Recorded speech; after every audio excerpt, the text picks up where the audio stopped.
అరే ఈ జుమ్కీలు చాలా బాగున్నాయండి, నేను రేపే ఈ జుమ్కీలు పెట్టుకుంటాను, సరేనా? కానీ నా భార్య కంటే అందంగా ఏం లేవులే. మీరున్నారే.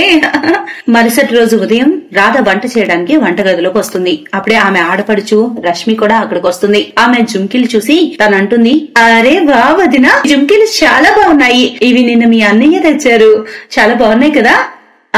మీకు తెలుసా, నేను ఎప్పటి నుంచో ఇలాంటి జుమ్కీల కోసం వెతుకుతున్నాను, కానీ నాకు దొరకడం లేదు. మీ జుమ్కీలు నాకు ఇవ్వండి ప్లీజ్, నేను వీటిని వేసుకుని కాలేజీకి వెళ్తాను ప్లీజ్. రాధ ఆమెను కాదనలేకపోతుంది, ఆ జుమ్కీలు ఇచ్చేస్తుంది. అలా కొన్ని రోజులు గడుస్తాయి. రాధ ఆలోకల పెళ్లి రోజు వస్తుంది. పెళ్లి రోజు శుభాకాంక్షలు మీ ఇద్దరికి, సదా చల్లగా ఉండండి. థ్యాంక్ యూ అత్తయ్య. ఇక వెళ్దామా అన్నయ్య వదిన? బయటకెళ్లి మీ పెళ్లి రోజు సందర్భంగా కేక్ కట్ చేద్దాం, అందరూ ఎదురు చూస్తున్నారు. పద రాధా. ఆ ఇద్దరు కలిసి కేక్ కట్ చేస్తారు. రాధ ఆలోక్ కు గిఫ్ట్ ఇస్తుంది. వా, ఈ వాచ్ కోసం నేను ఎప్పటి నుంచో ఎదురు చూస్తున్నా. థ్యాంక్ యూ సో మచ్, నీకు నా గురించి ప్రతిదీ అర్థమవుతుంది. అలాగే నేను నీకోసం గిఫ్ట్ తెచ్చాను చూడు. వావ్, ఎంత బాగుంది చీర. ఇంకా కోడలా, ఇదిగో నీకోసం గాజులు నా తరపు నుండి. థ్యాంక్ యూ అత్తయ్య, థ్యాంక్ యూ. ఇవి చాలా అందంగా ఉన్నాయి. ఈ చీరకు ఇవి ఎంత బాగా సెట్ అవుతాయో కదా. ఇప్పుడు రాధ చీర గాజులపై ఆమె ఆడపడుచు చూపు పడింది. నిజంగా అవి చాలా అందంగా ఉన్నాయి, ఈ చీర ఎలాగైనా లాక్కోవాలి. కొద్ది రోజుల తర్వాత, వదిన నీ చీర గాజులు నాకు కావాలి, అదేంటంటే నా కాలేజీలో ఫంక్షన్ ఉంది, అందుకే అవి నాకు కావాలి ప్లీజ్. పాపం రాధ ఆ చీరను ఇప్పటి వరకు ఒక్కసారైనా కట్టుకోలేదు, కానీ తర్వాత భారమైన మనసుతో ఆ చీరను గాజులను ఆడపడిచిపిస్తుంది. అలా కొద్ది రోజులు గడుస్తాయి. ఒకరోజు రాధ ఆమె పుట్టింట్లో 4 రోజులు గడపడానికి వెళ్తుంది. తిరిగి వచ్చేప్పుడు, రాధా ఇదిగో అమ్మా, ఈ డ్రెస్ సూట్స్ నీకోసమే, దీనిలో నీకేం నచ్చితే అవి తీసుకో, మిగిలినవి షాప్ కి తిరిగి పంపించేస్తా. ప్రతిసారి డిజైన్ బాగోలేదని ఏదో ఒకటి చెబుతూ ఉంటావు, అందుకే షాప్ వాళ్ళకు చెప్పి ఇన్ని తెప్పించా. ఇప్పుడు వీటిలో నుంచి 2 సెలెక్ట్ చేసుకో, మిగిలినవి తిరిగి పంపించేస్తా. మీ అత్తయ్య ఆడపడుచు కోసం ఆల్రెడీ నేను సెలెక్ట్ చేసి పెట్టాలే పక్కన, ఇక నీకు కావాల్సినవి తీసుకో. ఓ సూపర్ మా, నాకు ఇది నచ్చింది, ఇవి నేను ఉంచుకుంటా. రాధా ఇక పద, ఆలస్యం అవుతుంది. సరే మా, నేను వెళ్ళొస్తా. వస్తూ ఉండమ్మా. రాధ ఆ సూట్స్ తీసుకుని అత్తారింటికి వస్తుంది. కోడలా, నువ్వు పుట్టింటికి వెళ్ళినప్పటి నుంచి నాకు అసలు ఏం తోచట్లేదు, త్వరగా తీసుకొచ్చావు బాబు, లేదంటే సరే చిన్న బ్యాగ్ తో వెళ్ళావు, ఇంత పెద్ద బ్యాగ్ తో వచ్చావు, ఏం తెచ్చావు అమ్మ పుట్టింటి నుంచి అన్ని? అది అమ్మ కొన్ని స్వీట్స్, నెయ్యి, ఇంకా సూట్ డ్రెస్లు పంపించింది. మీకు ఆడపడుచు కోసం కూడా బట్టలు పంపింది, నేను మీకు చూపిస్తాను అత్తయ్య. అప్పుడే అక్కడికి ఆమె ఆడపడుచు వస్తుంది. రాధ ఆమెకు ఆ సూట్ చూపిస్తుంది. ఇదిగో ఆడపడుచు గారు, అమ్మ నీకోసమే ఇది పంపింది. అవునా, చూడటానికి బానే ఉంది, కానీ నాకు అది చాలా బాగా నచ్చింది, నేను అది ఉంచుకుంటాను. చూడమ్మా, అది వదిన కోసం. కానీ నాకు ఈ గులాబీ రంగు బాగా నప్పుతుంది, పైగా ఈ రంగు నాకు లేదు కదా, నేను ఉంచుకుంటాను దీన్నంతే. నువ్వు నీ తీసుకో, ఎందుకు పక్క వాళ్ళు కావాలంటావు? పక్క వాళ్ళు ఎవరమ్మా, వదినే కదా, నాకు ఇది నచ్చింది అంతే, నేనేం చేయలేను. ఏం వదినా, ఏమంటావు? అత్తయ్య పర్లేదు, ఉండనివ్వండి. ఆ ఆడపడుచు వదిన సూట్ తీసుకుంది. పాపం రాధ మళ్లీ భారమైన మనసుతో ఆ సూట్ ఉంచుకోవాల్సి వస్తుంది. అలా సమయం గడుస్తుంది. కొద్ది రోజుల తర్వాత రాధ మరిది పంకజ్ పెళ్లి కూడా అవుతుంది. ఇప్పుడు ఇంటికి ఇంకో వదిన, చిన్న వదిన వస్తుంది. పెళ్లైన కొద్ది రోజుల తర్వాత, ఇదిగో ప్రజ్ఞ, ఈ పట్టీలు నీకోసం తెచ్చాను. పెళ్లికి ముందు చాలా గిఫ్ట్స్ ఇచ్చాను, కానీ పెళ్లి తర్వాత ఇది నీకు నా మొదటి కానుక. ఓహ్ థ్యాంక్ యూ, ఇవి చాలా బాగున్నాయి, నేను ఇప్పుడే ఇవి పెట్టుకుంటాను. ఇప్పుడు తన కొత్త వదిన పట్టీలపై ఆ ఆడపడుచు చూపు పడింది. వదినా ప్లీజ్ నాకు ఈ పట్టీలు ఇవ్వండి, ఏంటంటే ఇవి నాకు చాలా ఇష్టం, మీరు అన్నికి చెప్పి వేరేవి తెప్పించుకోండి, నాకు ఇచ్చేయండి ప్లీజ్. లేదు, ఇవి పెళ్లి తర్వాత ఆయన నాకు ఇచ్చిన మొదటి కానుక, వీటిని నేనే ఉంచుకుంటాను. వదినా, మీ ఆడపడుచు మొదటిసారి మిమ్మల్ని ఒకటి నోరు తెరిచి అడుగుతూ ఉంటే ఇంత ఆలోచిస్తున్నారా? ఎంత కాదనుకున్నా ఆ పట్టీలు ఆమెకు ఇవ్వవలసి వస్తుంది, కానీ దాంతో ఆమె మూడు చాలా పాడవుతుంది. కొద్ది రోజుల తర్వాత ప్రజ్ఞ దాని కోసం ఆన్లైన్ షాపింగ్ పెట్టుకుంటుంది. కొన్ని బట్టలు తెప్పించుకుంటుంది, అందులో సగం ఆ ఆడపడుచు తీసుకుంటుంది. ఏంటి వదినా, ఈ పెళ్ళయ్యాక మీరు చాలా షాపింగ్ చేశారు కదా, ఇప్పుడు ఇవి నేను ఉంచేసుకుంటాను. ఇప్పుడు ఆ బట్టలు కూడా ఆమె తీసుకెళ్లిపోయింది. కానీ ప్రజ్ఞ మనసులో అనుకుంటుంది, ఆడపడుచుకో అన్ని కావాలి, నేను ఈ అలవాటు ఆపకపోతే సమస్య పెరుగుతుంది. అందుకే ఆమె ఒక ప్లాన్ వేస్తుంది. బజార్ నుంచి మేకప్ సామాను, వెస్ట్రన్ డ్రెస్, అలాగే హీల్స్ తీసుకొస్తుంది. ఆడపడుచు సాయంత్రం కాలేజ్ నుంచి వచ్చి ఆ మేకప్ అలాగే డ్రెస్, హీల్స్ చూసి అన్ని తీసుకెళ్తుంది. మరుసటి రోజు అవి వేసుకుని తన ఫ్రెండ్ బర్త్డే పార్టీకి వెళ్తుంది. కానీ ప్రజ్ఞ ఆ లిప్స్టిక్ మీద ఎలాంటి స్ప్రే చల్లిందంటే దాంతో ఆమె లిప్స్ ఉబ్బిపోతాయి. అలాగే బట్టలపై దురద పుట్టే స్ప్రే చల్లుతుంది. అలాగే హీల్స్ వేసుకుని డాన్స్ చేస్తూ ఉంటే అవి కాస్త ఇరిగిపోతాయి. బహుశా ఈ సామాన్లన్నీ రష్మి నువ్వు చీప్ బజార్ లో కొని తెచ్చినట్టున్నావు, అందుకే శాండిల్ ఇరిగిపోయింది. పైగా పెదాలు చూడు. అరే నువ్వు పెదాలు సర్జరీ చేపించుకున్నావా? ఏంటి చండాలంగా ఉన్నావు? ఏంటి అలా లేదే, అరే ఇదేంటి ఇలా అవుతుంది. తన శరీరం అంతా దురదొస్తుంది. ఆమె గోక్కుంటూ వాష్రూమ్ కి వెళ్తుంది. అక్కడ ఆమె ముఖం అద్దంలో చూసుకుని షాక్ అవుతుంది. పార్టీ నుంచి బయటకు వస్తుంది. త్వరగా డాక్టర్ దగ్గరికి వెళ్లి మందులు తెచ్చుకుంటుంది. ఆమెకు అర్థమవుతుంది ఇదంతా తన వదిన తనకు బుద్ధి చెప్పడానికే చేసిందని.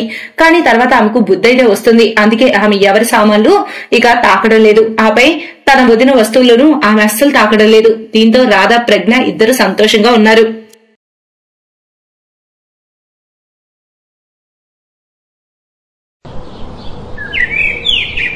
కోమలి అమ్మ పదే పదే ఫోన్ చేస్తూ ఉంటుంది తన కూతురు ఎప్పుడు బయలుదేరుతుంది అని. హామా ఇంకో అరగంటలో బయలుదేరుతున్నా, 1.5 గంటల లోపు వచ్చేస్తాము. దారిలో ట్రాఫిక్ అది ఎక్కువ ఉంటుంది కదా అందుకని. అయితే మెట్రోలో రామ్మా. అమ్మ బ్యాగ్ లగేజ్ అవి ఎక్కువ ఉన్నాయి కదా అందుకే క్యాబ్ బుక్ చేశాను. నువ్వు టెన్షన్ పడుకో, నేను వచ్చేస్తాను. సరే కోమలి త్వరగా వచ్చేమా, నేను భోజనాలు సిద్ధంగా ఉంచుతాను. కోమలి ఫోన్ లో ఇంకేదో చెప్పబోయేలోపు ఫోన్ కట్ అవుతుంది. కోమలి పుట్టింటికి వెళ్లేందుకు అన్ని సర్దుతుంది. రింకు నిషాకు వేసవి సెలవులు, అందుకే కోమలి కొద్ది రోజులు పుట్టింట్లో ఉండటానికి వెళ్తుంది. నేను ఆఫీస్ వెళ్లే పనిలో అర్జెంట్ గా ఉన్నాను, లేకుంటే కార్లో వదిలిపెట్టేవాడిని. నేను మధ్యలో వచ్చి మిమ్మల్ని కలుస్తాను. నువ్వు జాగ్రత్తగా మీ అమ్మోళ్ళ ఇంట్లో ఉండు. తర్వాత మనం అలా తిరగడానికి సరదాగా వెళ్దాం. Take care darling. కోమలి చాలా రోజుల తర్వాత వాళ్ళ పుట్టింటికి వెళ్తుంది. పిల్లల స్కూళ్లు ఇంకా పనుల వల్ల కోమలి మధ్య తమ పుట్టింటికి వెళ్లలేదు. ఇప్పుడు పిల్లలకు సెలవులు, అందుకే కోమలి కొద్ది రోజులు తమ అమ్మ వాళ్ళతో గడపడానికి వెళ్ళింది. తమ ఇంట్లోకి వెళ్లగానే ఆమె వదిన సునీన ఇంట్లో లేదు. అమ్మమ్మ నాకు మ్యాంగో మిల్క్ షేక్ కావాలి. అమ్మమ్మ నాకు మ్యాంగో కావాలి. పిల్లలారా ఆగండి, నేను మీ ఇద్దరి కోసం మామిడి పళ్ళు ఇంకా మిల్క్ షేక్ తెస్తాను. అమ్మా వదిన తన పుట్టింటి నుంచి ఇంకా రాలేదా? వస్తూ ఉండుండొచ్చు, నేను చెప్పాను నువ్వు వస్తున్నావని. కోమలి ఇంకా తన మాటైనా పూర్తి చేయకుండానే సునీన తన ఇద్దరు పిల్లలు విశాల్ దీపాలతో అక్కడికొస్తుంది. అరే అత్తయ్య, ఫ్రిడ్జ్ లో అన్ని మామిడి పళ్ళు మీ కూతురికే పెట్టేస్తున్నారా? మాకేమైనా ఉంచారా? ఎలా ఉన్నావు కోమలి? నమస్తే వదిన, నేను బాగున్నాను. అది పిల్లల మామిడి పండ్ల కోసం. మామిడి పళ్ళ సీజన్ కదా, ఇక పిల్లలు తమ మామి ఇంటికి వస్తే మరి మామిడి పళ్ళు అయితే తింటారుగా. ఇవిగో చూడు, మామ పూర్తిగా మగ్గిన దేశీ మామిడి పళ్ళు తినడానికి ఇచ్చింది. మొత్తం 5 కిలోలు. వెనక్ గల్లీలోనే మా ఇల్లుగా, అయినా కూడా మా అమ్మ నాన్న ఏదో ఒక సామాన్లు ఇస్తూనే ఉంటారు. ఇక నేను కూడా ఏదో ఒకటి అప్పుడప్పుడు తీసుకెళ్తా, గట్టి చేతులతో అయితే వెళ్ళను. సునీన కోమలి కూడా మామిడి పళ్ళు లిచీలు తీసుకొచ్చింది, ఫ్రిడ్జ్ లో పెట్టాను. మంచి పని చేసావు. ఎలాగో ఇక్కడ పిల్లలు ఉంటారు కదా, కొద్ది రోజులు తినడానికి అడుగుతూనే ఉంటారు. సరే నేను ఈ పళ్ళను ఫ్రిడ్జ్ లో పెట్టొస్తాను. సునీన వంటింట్లోకి వెళ్తుంది. కానీ కోమలికి కోపం వస్తుంది. అమ్మా అందుకే నేను ఇక్కడికి రాను. ఈసారి అస్సలు నాకు రావాలనిపించలేదు. ఇక సుధీర్ అన్నాడు బయటకు వెళ్దామని, కానీ నేను అన్నాను మొదట మా అమ్మ వాళ్ళ ఇంటికి వెళ్లి ఆ తర్వాత కొద్ది రోజులు ఉండేసి తర్వాత బయటకు వెళ్దామని చెప్పాను. నేను చాలా పెద్ద తప్పు చేశాను ఇక్కడికి వచ్చేసి. ఒకవేళ వదిన ప్రవర్తన ఇలాగే ఉంటే ముందే చెప్తున్నామా, నేను ఇంకెప్పుడు పుట్టింటికి రాను. ఇవన్నీ నేను భరించలేను. అరే సునీన మాటలు పట్టించుకోవద్దమ్మా, ఆమె అంతే. ఆమెకి ఎప్పుడు ఏం చెప్పాలని అర్థం కాదు. ఇక ఈ ఇల్లు నాది, మీ అమ్మది. నేను బతుకున్నంత కాలం నువ్వు నీ పుట్టింటికి వస్తావు అంతే, ప్రశాంతంగా ఉంటావు అంతే. ఒకవేళ మీ నాన్న బతుకుంటే నువ్వు వచ్చిన సంతోషంలో క్షణం నిలిచేవాడు కాదు. కోమలి వాళ్ళమ్మ కళ్ళల్లో కన్నీరు రావడాన్ని చూస్తుంది. దాంతో కోమలి ఆ టైంకి సైలెంట్ అయ్యి మాటను మార్చేస్తుంది. అమ్మా అన్నయ్యకు ఫోన్ చేయి, తనకు చెప్పు నా కోసం బెంగాలీ రసగుల్లా తెమ్మని, నాకు చాలా తినాలనుంది. అప్పుడే కోమలి అన్నయ్య వస్తాడు. అరే నాకు తెలుసమ్మా నువ్వు వస్తావని, అందుకే వస్తూనే దారిలో బెంగాలీ రసగుల్లా తీసుకొచ్చాను నీకోసం. ఇదిగో తీసుకో, నీ ఫేవరెట్ బెంగాలీ రసగుల్లా, అది కూడా చిన్నవి. నమస్తే అన్నయ్య, ఎలా ఉన్నావు? Thank you. అయితే నీకు గుర్తుంది నేను వస్తున్నానని? అమ్మ పొద్దున చెప్పిందమ్మా నువ్వు వస్తున్నావని. ఇంకా బావ ఎలా ఉన్నారు, బాగున్నారా? ఆయన బాగున్నారు. దేశీ నెయ్యి తెచ్చారా? మీకు చెప్పాను కదా దేశీ నెయ్యి అయిపోయింది తీసుకురామని. అరే నేను మర్చిపోయా, సారీ. కావాల్సినవి మాత్రం మర్చిపోతారు నేను చెప్పినవి. చెల్లి కోసం అయితే రసగుల్లాలు మాత్రం బాగా తెస్తారు, మర్చిపోరు. ఇక దేశీ నెయ్యి ఏమీ నా కోసం అడగట్లేదు. రియా నిషా నెయ్యితోని చేసిన పరోటాలని తింటారు. ఈ ఒక్కపూటకి నెయ్యి లేకపోతే ఏం పర్వాలేదు లేవదినా. ఒక పని చేద్దాము, పిల్లలకి రోటీలు చేసి పెడదాం. పప్పు చేశారు కదా, రోటీలు పప్పుతో పాటు చాలా బాగుంటాయి. లేదు లేదు, నా భర్త చెల్లింటికి వచ్చి వదినకి పిల్లలకి తినడానికి నెయ్యి లేకుండా చేసిందనే మాట. వెళ్ళి రవి, వెళ్ళి నెయ్యి తీసుకురా. వెళ్తున్నా. అదేదో డైరెక్ట్ గా చెప్పొచ్చు కదా, మాటలని ఎందుకు తిప్పి చెప్తాం? రవి దేశీ నెయ్యి తేడానికి వెళ్తాడు. సునైన విడిగా బానే ఉంటుంది, కానీ పుట్టింటికి కోమలి వస్తే మాత్రం ఇంక ఇలాగే ప్రవర్తిస్తూ ఉంటుంది. ఈ కారణంగానే కోమలి పుట్టింటికి రావడానికి ఇష్టపడదు, కానీ కేవలం తన అమ్మ అన్నల కోసం మాత్రమే తను వస్తుంది. అమ్మ, నువ్వు గుర్తుపెట్టుకుని కేవలం నీకోసం అన్న కోసం మాత్రమే ఇక్కడికి వస్తున్నా, లేకుంటే వదిన మాటలకు అస్సలు రాను. కోమలికి అసలు మనస్కరించడం లేదు తన వదిన ప్రవర్తన అనేది. ఒకరోజు అందరూ సరదాగా మాల్ కి వెళ్తారు. నాన్న, మేం గేమ్ ఆడతాం. హా నాన్న, పదండి. ఇప్పుడే కాదు పిల్లలు, తర్వాత వెళ్దాం. ముందు కొంచెం మనం అలా చుట్టేద్దాం మాల్ని. ఈ మాల్ ఎంత మారిపోయింది, అంతకు ముందుగానే చాలా పెద్దదైంది. బహుశా పెద్ద చేసినట్లున్నారు. ఇంకా పెద్ద చేసే ప్రయత్నంలో ఉన్నారు. మామయ్య మామయ్య, నాకు కోన్ కావాలి. నాకు ఐస్ క్రీమ్. ఇప్పుడే తెస్తాను, ఉండండి. ఇవాళ అందరూ ఐస్ క్రీమ్ తిందాం. రవి అందరికీ ఐస్ క్రీమ్ తినిపిస్తాడు. ఇక రింకు కూడా తనకిష్టమైన కోన్ ఐస్ క్రీమ్ తినిపిస్తాడు. పదండి పిల్లలు, ఇప్పుడు అందరం గేమ్ పార్లర్ కి వెళ్దాం. అక్కడ అందరం ఆడుకుందాం. రవి అందరినీ గేమ్ పార్లర్ కి తీసుకెళ్తాడు, కానీ అక్కడ అది క్లోజ్ అయి ఉంటుంది. భయ్యా, గేమ్ పార్లర్ మూసేశారు. భయ్యో, ఈ రోజు పని నడుస్తుంది, అందుకే బంద్. సారీ పిల్లలు, గేమ్ పార్లర్ క్లోజ్ కదా, అలా తిరిగేసి వెళ్ళిపోదాం ఇంటికి. రవి అందరితో ఇంటికి తిరిగి వస్తాడు, కానీ ఇంటికి రావడంతోనే సునైన కోపంతో తన గదిలోకి వెళ్తుంది. ఇంకా రవితో పెద్దగా గొడవ పడుతుంది. సునీనా, నువ్వెందుకు గొడవ చేస్తున్నావు? నేను గొడవ పెట్టుకుంటున్నానా? నేను మీ చెల్లి వాళ్ళ పిల్లల వల్ల ఇదంతా. మీకేమో విషయాలు దీపు ఏమడిగినా పట్టించుకోరు. గేమ్ పార్లర్ కి వెళ్దామంటే అస్సలు పట్టించుకోలేదు. కానీ నీ చెల్లి పిల్లలు ఐస్ క్రీమ్ అనగానే కొనిచ్చారు. నీ చెల్లెలకు కూడా అదే కావాలండి. మన ఇద్దరి మధ్య గొడవ. తను వస్తేనే చాలు మన ఇద్దరి మధ్య చిచ్చు పెట్టేసింది మహాతల్లి. నోరు మూయి సునీనా, కోమలి నీ మాటలు వింటుంది. తను ఎంత బాధపడుతుంది ఆలోచించావా? కోమలి ఇంటి ఆడపడుచు, నా చెల్లెలు. ఒకవేళ మీ ఇంట్లో నీ పట్ల ఎవరైనా ఇలాగే చేస్తే నీకెలా ఉంటుంది? సునీనా, కాస్త ఆలోచించు. స్పృహలోకి రా. నువ్వు చాలా ఎక్కువ మాట్లాడుతున్నావు ఈ రోజు. ఇంకా కాసేపటికి సునైన కోపం తగ్గుతుంది. రవి అన్నయ్య, విశాల్ దీపు అడ్మిషన్ గురించి సుధీర్ స్కూల్లో మాట్లాడేశాడు. మీరు ఇక టెన్షన్ పడకండి. ఇక వీళ్ళ అడ్మిషన్ ఫార్మ్స్ ఉంటాయి కదా, అవి స్కూల్లో ఫిలప్ చేస్తే సరిపోతుంది. అది కూడా సెలవుల తర్వాత. ఇక మీరు టెన్షన్ పడాల్సిన అవసరం లేదు. అన్ని విషయాలు సుధీర్ చూసుకుంటాడు. బాబుకి నా తరపున థ్యాంక్స్ చెప్పమ్మా. అలాగే నేను కూడా పర్సనల్ గా కాల్ చేస్తాను. పిల్లల విషయంలో చాలా టెన్షన్ పడిపోయాను. సుధీర్ నిజంగా చాలా గొప్ప మనసు. కోమలి వెళ్లిపోతుంది. రవి సునైన అన్న మాటలు తన బాధ పెట్టాయి. అన్నయ్య, నా మనసుకైతే చాలా బాధగా ఉంది. ఇక మీరు నా వల్ల గొడవ పడొద్దు ప్లీజ్. నేను ఇంకా మీకు వదినకు మధ్య గొడవలకు కారణం అవదలుచుకోలేదు. క్యాబ్ వచ్చేసింది, వెళ్లిపోతున్నాను. కోమలి తన బ్యాగ్ తీసుకుంటూ ఉండగా సునైన తన చేయి పట్టుకుని ఆపుతుంది.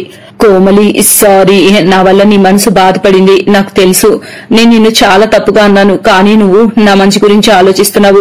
అలా సడన్ గా వెళ్లొద్దు. సుధీర్ అన్న ఏమనుకుంటాడు? కొన్ని రోజులు ఇంకా ఉండు. పిల్లలు చాలా ప్రేమ తన మేనమామ ఇంటి నుంచి పొందాలి కదా, వాళ్ళని అలా నేను వెళ్ళనివ్వను. నాకు తెలుసు నేను కోపంలో చాలా తప్పుగా మాట్లాడాను, కానీ నాకు ఇప్పుడు అర్థమవుతుంది. నన్ను క్షమించు ప్లీజ్. కోమలి, వదినా ప్లీజ్, నన్ను మీరు క్షమాపణ అడగొద్దు. మీరు నాకన్నా పెద్దవారు. ఇప్పుడు అన్ని అబద్దాలు తొలగిపోయి ఒకరినొకరు అర్థం చేసుకుని మనస్ఫూర్తిగా ఒకరినొకరు హత్తుకున్నారు. బంధాలు ఇప్పుడు చాలా గట్టిపడ్డాయి. ఇక ఇప్పుడు సునైనకు కూడా అర్థమైంది తను ఒక ఇంటి కూతురని, అలాగే కోమలి కూడా ఈ ఇంటి కూతురని. తన్ని తన ఇంట్లో ఎవరైనా అలా అవమానిస్తే తనకెలా బాధ కలుగుతుందో అలాగే కోమలికి కూడా అనిపిస్తుందని. ఇక సునైన తన ప్రవర్తనను మార్చుకుంటుంది. ఇక బంధంలో అపార్థాలన్నీ తొలగిపోయాయి. అందరూ సంతోషంగా ఉన్నారు. Best buddies. హలో ఫ్రెండ్స్, ఈ వీడియో చూసినందుకు మీకు ధన్యవాదాలు. ఒకవేళ మీకు ఈ వీడియో నచ్చినట్లయితే దయచేసి లైక్ చేసి సబ్స్క్రైబ్ చేయండి మరియు ఈ వీడియోపై కామెంట్ చేయండి. ఇంకో విషయం, షేర్ చేయడం మర్చిపోకండి. ఇలాంటి మరిన్ని వీడియోలు మీరు చూడాలనుకుంటే కిందనే ఉన్న బెల్ బటన్ ని నొక్కండి. చూస్తూనే ఉండండి.